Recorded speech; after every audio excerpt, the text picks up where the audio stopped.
یا ابوالفضل خدا خیلی رحممون کرد. یا ابوالفضل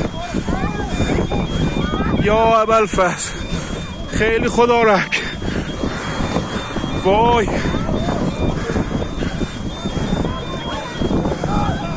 هواپیمامون با مصیبت واقعا دیگه فقط امام رضا. وای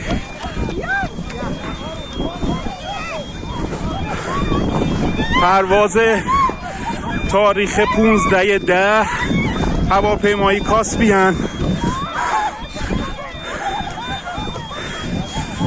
واقعا خدا رحممون کرد و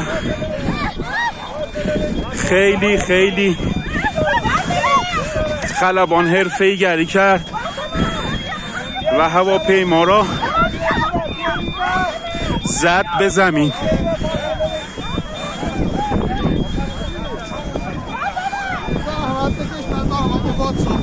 چشم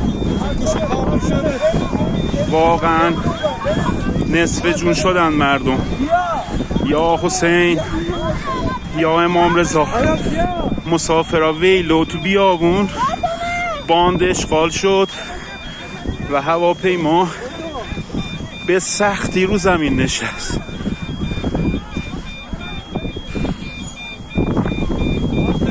تمام الارمای هواپیما روشن شد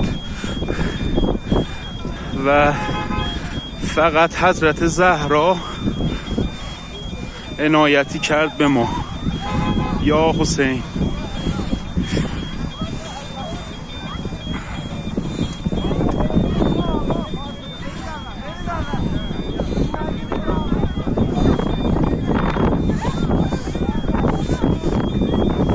یا فاطمه زهرا